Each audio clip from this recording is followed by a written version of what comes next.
Life is a truly funny thing, you know. One day, you find yourself smitten with a girl, then she breaks your heart. You get over it and fall for another one a while later. Same result. The girls, they come and go, until one day, you finally encounter the woman you never really knew you were looking for. You see something unique in her eye. A fire that burns at just the right temperature, not too bright, where you know it would extinguish itself, but just hot enough to last a reasonable lifetime. I found the love of my life, oddly, at a party. I was in town visiting a friend and she stopped by there. I knew she was the kind of woman I wanted to spend the rest of my life with. I won't bore you with the details, but suffice to say that she and I got together, eventually, and have now been married for 12 years. We've certainly had our ups and downs, but the last couple of years have been very hard. 2 years ago, we had a little girl after trying for over a year. It was all my wife ever wanted, having a child of her own. She spent most of her adolescence taking care of her younger siblings, all the while longing for her very own bouncing baby boy or girl.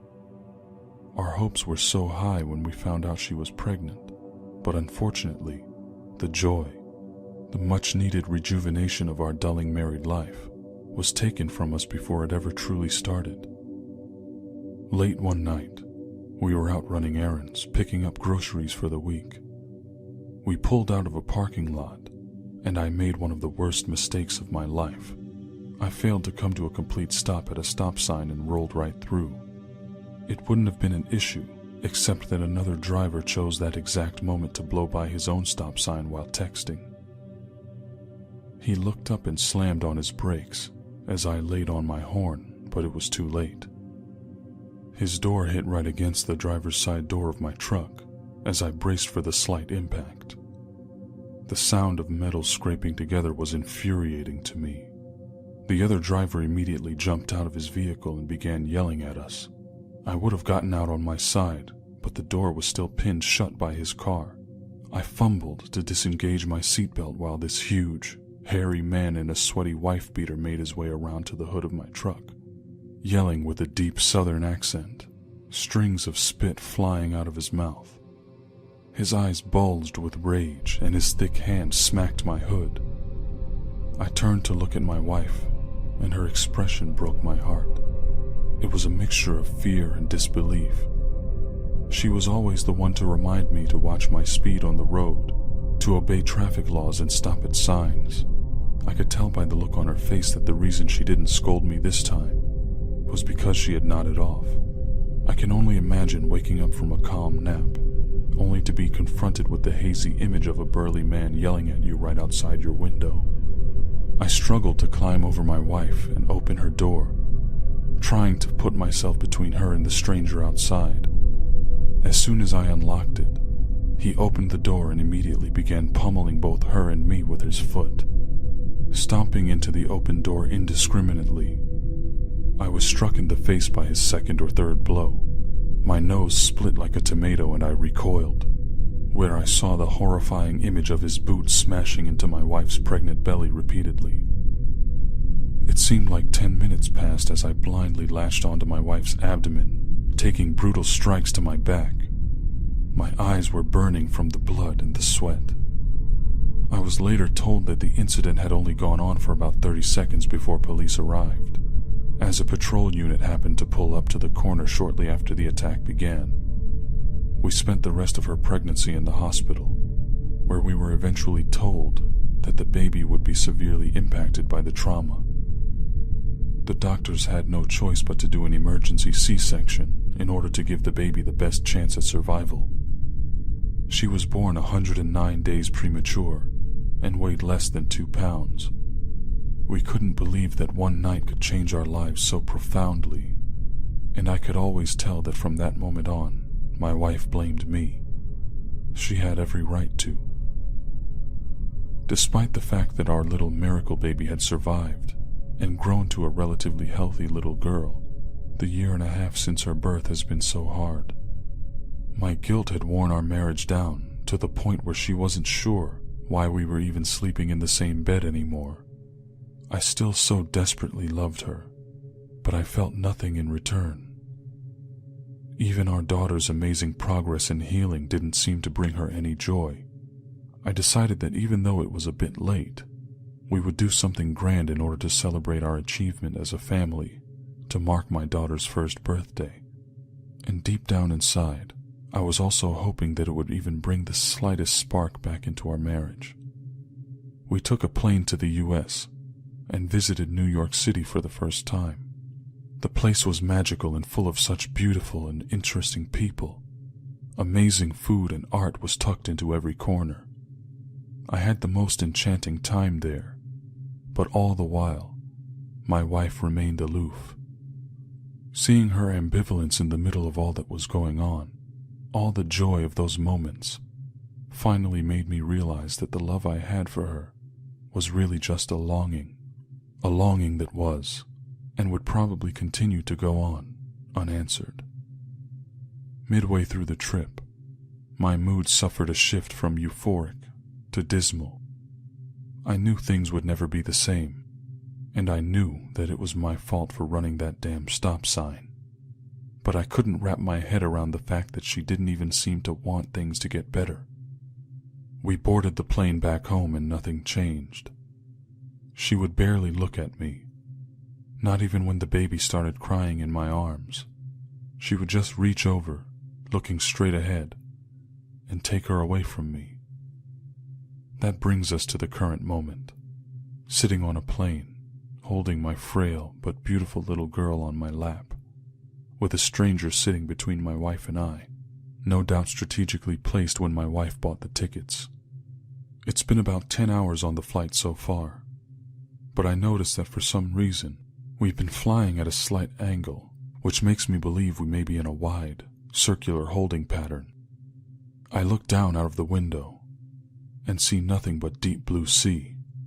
The chatter in the cabin slowly starts to increase as time goes on. People are wondering why we haven't made any progress. The captains haven't come over the intercom with any news either. As I look over at my wife, I see the calm expression of her sleeping face. It reminds me of the days where I would lay next to her and catch the first glimpse of her waking up in the morning. She would always smile as soon as her eyes opened to see me staring at her. I know that that will never happen again. A flight attendant makes his way down the aisle toward me with his beverage cart. As I'm wondering if I could get both ginger ale and orange juice at the same time, a blinding light fills the entirety of my vision, immediately followed by an explosive noise that seems to split my head in two. When my vision returns, I turn back to see that starting several rows behind me, the plane's fuselage is completely gone, wiped away. I'm unable to keep my eyes open as the wind bombards everything around me, and the plane begins to go into a dive. My only thought is to hold on to my precious little girl. I cannot even hear her screams as my body heaves with disorientation. Emptying the contents of my stomach into the air in front of my face, where it's immediately blown away. I hear the screeching of metal as the wings break apart and fly off into the distance. Several seconds pass, and the remains of the plane crash into the surface of the water, sending my entire world into a literal abyss of blackness. This should be where my story ends. But yet, here I am, still thinking. I wake up, immersed in deep, perfect darkness. I only know I'm awake because of the fact that I feel so many things. My senses tell me of an impossibly cold environment that envelops my body, even inundating my lungs. Immense pressure that causes me extreme discomfort, but somehow hasn't killed me. Muffled, bubbling noise fills my ears. The sensation of coarse sand underneath my feet. At this moment, I seem to be at the bottom of the ocean, inexplicably alive. With no idea what else I could possibly do, I take a step forward. How did I get here? What happened to me? Who am I? All I know now is the cold, the deep. The ground is uneven and covered with various textures and debris. I feel things crackling like thin layers of glass, crushed beneath each step. My foot falls upon the sand, and something large and slippery slides out from under my weight, perhaps a sea creature disturbed. After a while, something large hits me in the head. I raise my hands to investigate it, feeling around to find a giant wall of rigid metal blocking my path. I run my hands across it in the darkness, following along the wall, when suddenly my foot steps on something soft and malleable. Images of humanity begin to flood into my mind, lighting up the darkness with scattered memories of who I am. I drop down to my knees and examine the object. It's a human body. The skin is firm to the touch, nearly frozen. I slide my hands around its surfaces and realize that it is the body of a woman. The metal bar above her right breast, a name tag, tells me that she may have been an attendant on the flight. Oh no, my little girl. Her face glows in the darkness of my mind. The water resists me as I throw my legs forward, beginning a frantic search for my child. I crawl around in the pitch black on my hands and knees, tirelessly searching. I've been down here for days. I've located several bodies, but none of them my daughter. Some of the bodies had bites taken from them.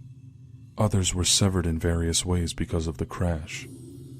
I've tried keeping an eye out for my wife, but my heart yearned for one last embrace from my little girl. Yet another thing that I know I will never feel again. Defeated, I finally decide to simply choose a direction and start walking. I walk on for what must be weeks, though I have only recently gotten to a point where I can see the difference between day and night. As I continue on, the sun's rays become gradually more visible. By the time my feet feel the finer sands, making their way closer to a possible landmass, I've lost all interest in living. I continue to wonder why my life has refused to leave me. The light of the sun gets more brilliant as I climb a steep incline, which is one of the first things I've seen clearly since all this began. When I make it to the top, the ground levels out. The water becomes clear, and I'm immediately struck with a sense of unease. Wherever I am now, it is a strange place indeed. Tiny fish dart about around my ankles, gleaming with colors I've never seen before as I make my way up toward the surface. The sand is as fine as powder. My movement feels extremely sluggish. As the top of my head breaks the surface of the water, a wave rushes up and away from me, exposing my face and neck. I watch in confusion as the wave swells, crashing onto a beach full of small trees and sparsely populated with huts of various shapes and sizes. As I continue walking, my body emerging from the water, I see the aftermath of the wave I unwittingly produced, sweeping away several huts and wrenching trees from the earth, being the first unobstructed sounds I've heard in weeks. I raise my hand up to my face to see that the water continues to fall from my skin. As I look down upon the diminutive civilization beneath me, I see hundreds of tiny people swarming out from the forest below, cowering in fear. I shift my head to look down at my feet. A trail of red blood starts at my left foot and spills down the beach into the water behind me. I move my toes back and forth, feeling a squishy substance between them, which I can now see is the body of a tiny man, the same size as those looking up at me from their ruined village. Unsure what to make of all this, I turn my gaze off into the distance, seeing far away with unbound vision. I can see straight over the tallest trees, the greatest hills, the highest mountains. A structure lies deep in the wilderness, like a throne of some kind. one fit for a giant of my stature. Were these people expecting me? I still miss my daughter, and even my wife. If I could go back to them, though, I don't know that I would. Either way, I suppose this is my home now, in this minuscule world full of tiny people. As I make my way into the forest, carving a deep path with my footsteps, the people follow me in celebration. Faint sounds of rudimentary instruments reach up to my ears as their procession moves along. I think I could learn to live with this.